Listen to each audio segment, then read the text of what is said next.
los desayunos de 24 horas a Carlos de la Torre, ministro de Economía y Finanzas. Buenos días, ministro, y bienvenido a nuestro programa. Bueno, ya se inició el debate en la Comisión Económica de la Asamblea Nacional. Y realmente mi primera pregunta es hacia su evaluación del proyecto presentado, porque fuera de que todo el mundo lo ha criticado, nadie lo ha aceptado, nadie lo considera como proyecto de reactivación económica, hasta en la propia Asamblea le van a hacer un 50% de cambios. ¿Eso no lo siente usted como una improvisación y fracaso, como otros ya lo empiezan a catalogar? Gracias, Janet. Yo no calificaría como que todo el mundo ha criticado y como que a nadie le ha gustado ni que es un fracaso. ¿Por qué? Porque son unos sectores con clara identificación quienes se han opuesto, justamente porque son los sectores a quienes por una parte se les exige un poco más de esfuerzo en términos, en este caso, tributarios, y también hay otros sectores para quienes se han planteado en general acciones que lo que procuran es regularizar su participación en términos de las actividades que realizan. Entonces, evidentemente, esto va a generar un efecto que debió haberse ya dado hace mucho tiempo en términos de beneficio de toda la sociedad. Pero ministro, usted habla de que hay quienes no quieren hacer un esfuerzo, pero es con quienes precisamente, y estamos hablando de empresarios, industriales, es precisamente con quienes se conversó durante los últimos meses con la idea de acordar o de dialogar acerca de puntos necesarios para lado y lado, para poder lograr una reactivación económica, que es lo que espera y quiere, anhela el gobierno nacional y por supuesto también el resto de sectores que son quienes más empleo generan en nuestro país. Pero en la práctica lo que se ha conseguido es precisamente un proyecto en donde se recauda más impuestos, pero de reactivación económica no se ve con claridad cuál es la idea. Bueno, ciertos sectores no quieren ver o quieren desinformar en el sentido de que no habría mecanismos para reactivación económica. En relación al diálogo hay que entender que se generaron más de 1.400 propuestas que fueron sintetizadas en algunas decenas de ellas. Y claro, los puntos críticos se limitan a 3 o 4 elementos de orden tributario. Entonces no podemos decir que no ha habido un diálogo, que no se han receptado esas propuestas, cuando el 86% de las propuestas son aceptadas, pero solo unas pocas de orden tributario que evidentemente eran las de intereses o correspondían a intereses de ciertos grupos aislados en la economía, son aquellas de discusión. Pero pensemos en el caso de ese gran espacio de las micro y pequeñas empresas que van a recibir en cambio beneficios tributarios, siendo aquellas que están generando el 70% del empleo en el Ecuador. Es decir, estas medidas están orientadas hacia quienes más empleo generan. Es decir, no podemos pensar ni confundir que solo las grandes empresas son el sector privado cuando hay un espacio inmenso de generación de empleo con ciertas dinámicas que no corresponden a la fortaleza que puede tener una gran empresa, y es a esas a las que estamos impulsando. Pero, ministro, no sé si usted ha escuchado, pero incluso los pequeños empresarios han pedido que se archive el proyecto porque encuentran algunas desventajas y algunos peligros en torno a la aplicación de la misma. Habrá quienes también en ese espacio puedan oponerse, pero quizás también es un tema mediático en términos de que muchos de quienes sí están apoyando las medidas no están siendo visibilizados, desgraciadamente. En este tipo de situaciones también hay un factor político que incide en términos de sesgar la información. Es decir, nosotros tenemos conocimiento claro, tenemos identificados esos grandes grupos que sí están a favor de las acciones económicas. ¿Por qué? Porque el beneficio va específicamente a sus espacios. Teníamos algunos representantes de micro y pequeña empresa que estaban hablando, y con toda razón, de que ellos están representando a 6 millones de ecuatorianos, que son sus familias, que son quienes tienen empleos directos e indirectos relacionados con los espacios a los que estamos favoreciendo con estas acciones económicas.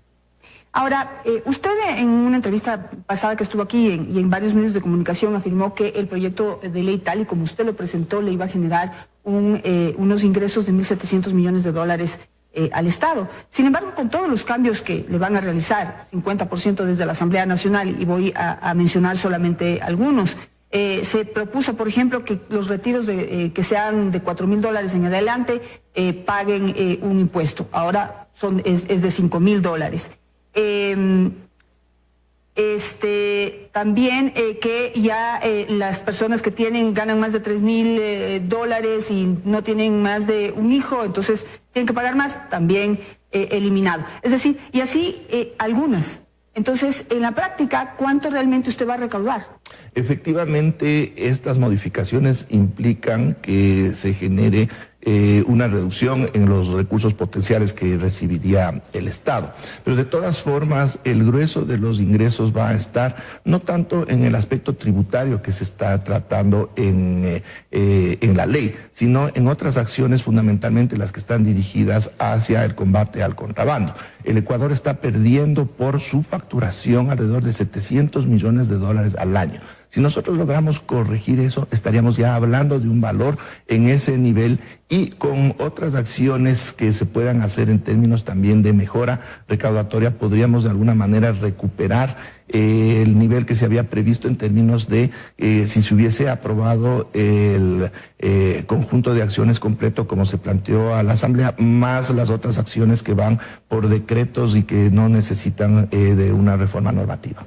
Ahora, en cuanto a la tasa aduanera que usted acaba de mencionar como una medida complementaria al plan económico presentado ante la Asamblea Nacional, allí también hay críticas, también se le ha catalogado como una tasa recaudatoria, es decir, un nuevo impuesto más que una medida para combatir el contrabando. Y la prueba está en que también presenta cambios.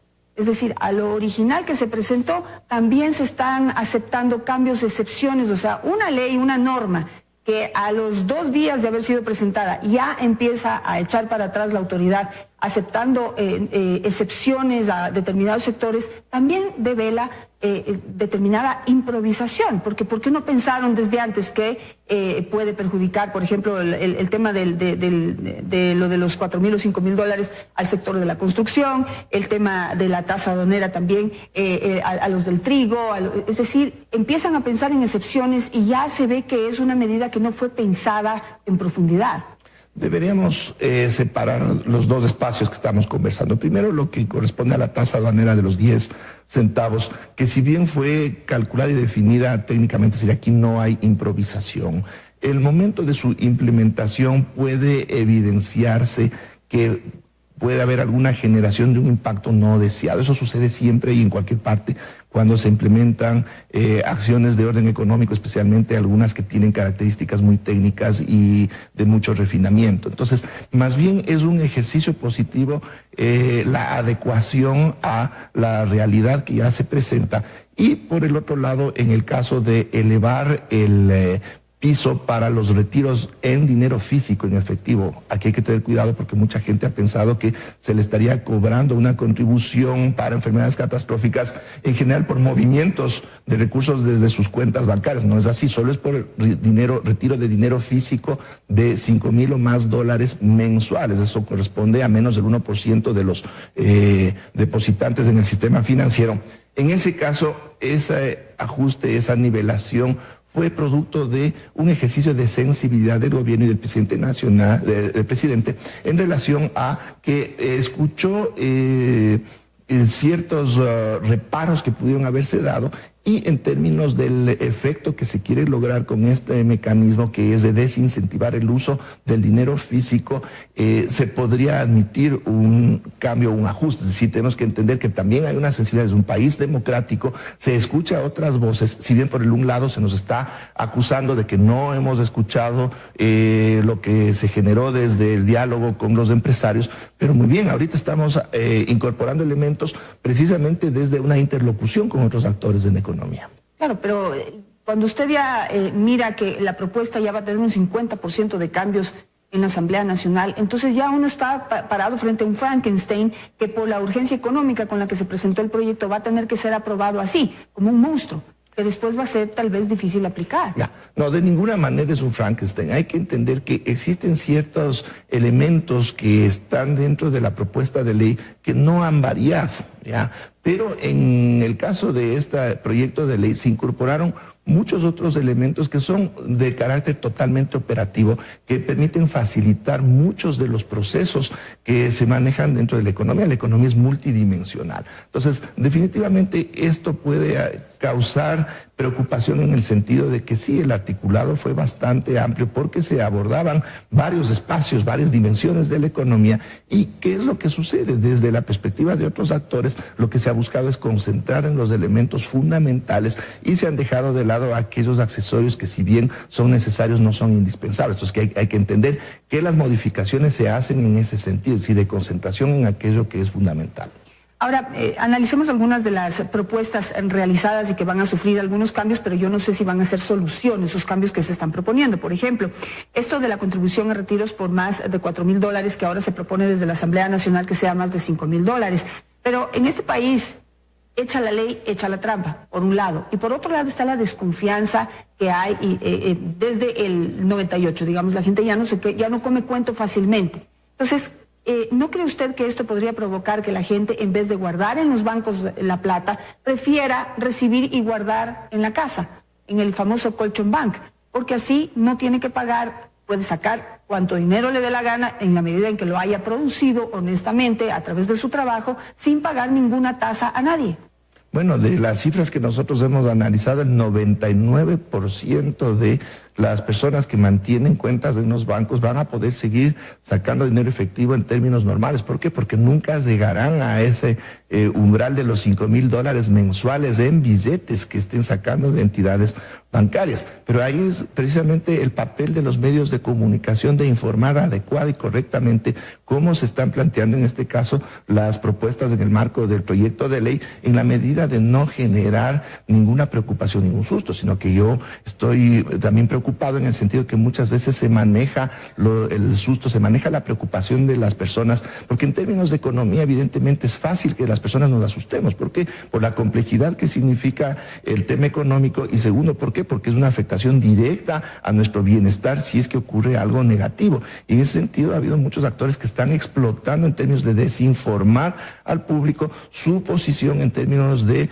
posicionar ideas que no son las correctas. Es decir, se quiere envolver a todo el proyecto de ley como que fuera algo negativo y que va a afectar al bolsillo de la mayoría de los ecuatorianos, cuando es al contrario, no topa casi a todos los ecuatorianos, en la medida de que no fue un paquetazo, no fue un conjunto de acciones que, como en otras épocas, estaba dirigida precisamente a afectar el bolsillo popular para solucionar los problemas fiscales de la economía. Claro, pero lo que se dice y la crítica es que ese golpe al bolsillo de los ecuatorianos va a venir indirectamente. ¿De qué manera? Al ser un proyecto netamente recaudatorio, tarde o temprano empresarios, industriales, traspasan ese incremento de impuestos al consumidor. Lo mismo con la tasa aduanera, es decir, quienes tengan que pagar, quienes importan y quienes comercializan honestamente, pues van a tener que incrementarle ese valor a los consumidores. Entonces, finalmente, pues el consumidor, cualquiera el nivel que tenga económico, va a ser el que tiene que pagar esos incrementos. Es decir, lo que se critica es que no hay una reactivación económica que dinamice la economía, sino es netamente recaudatorio, que tarde o temprano ese incremento golpea el bolsillo de los ecuatorianos. Desgraciadamente esa argumentación no se basa en elementos técnicos, y es ahí donde se quiere generar una preocupación en la ciudadanía. Pensemos, el impuesto a la renta de las empresas es muy difícil que pueda trasladarse al consumidor final. Lo que sí se traslada son otro tipo de impuestos. Una empresa, mientras más vende, mientras más utilidades tiene, paga más impuestos. Entonces, si es que traslada de alguna manera en precio, termina a la final pagando también más impuestos. Es decir, no hay forma directa de transmitir el impuesto a la renta a la ciudadanía. En el caso de la tasa de los 10 centavos, se ha evaluado, y los ajustes que se han hecho se han dado precisamente en el sentido de no afectar los flujos comerciales del Ecuador. Es decir, que como es su naturaleza, es una tasa por un servicio aduanero, de ninguna manera constituye un arancel o una barrera comercial, y en esa medida no va a afectar a esos flujos comerciales, y por tanto no tiene por qué afectar la demanda de productos finales por parte de los ecuatorianos. Entonces, no hay una base técnica sobre la cual se pueda argumentar que todos los ecuatorianos vamos a terminar pagando este conjunto de acciones. No es así. A ver, en el tema de los retiros en efectivo de $4.000, $5.000, usted dice que solamente el 1% hace retiros mensuales por valores superiores a los $5.000. Y dentro de ese 1% está considerado todo lo dirigido a la construcción, a la agricultura, y todo, que finalmente ha tenido que hacer excepción. Es decir, no sé cómo calculó ese 1% si después le tiene que hacer excepciones. Bueno, el 1% está calculado en términos de los depositantes que están retirando recursos en efectivo de la banca. Entonces, lo que estamos ahora es reduciendo todavía más el número de posibles agentes que tengan que pagar esta contribución en la medida de que aquellos que están participando en estos tres sectores, que es construcción, que es agricultura y que es pesca, por la dinámica de esos sectores en la que el uso del dinero físico, del dinero efectivo, es extensivo, que ellos no tengan que pagar esta contribución. Es decir, estamos reduciendo todavía más el número de ecuatorianos que tendrían que pagar esta contribución. Hay otras críticas que se hacen y es que dentro del proyecto presentado hay cosas que no tienen nada que ver con la reactivación económica, como por ejemplo, nuevamente permitir que el Banco Central obtenga acciones de empresas públicas, financieras o no financieras, a cambio de dinero público, es decir, que el Banco Central le siga prestando al Estado ecuatoriano y a cambio reciba papeles. Ahora quieren como formalizarlo, algo que ya lo han venido haciendo que lo hicieron en los años anteriores, en el gobierno anterior, y que hasta ahora no se paga, ¿no? Llegaron como a 5.500 millones de dólares que el Banco Central le prestó al gobierno y hasta ahora no le paga, le ha pagado pero a cuentagotas.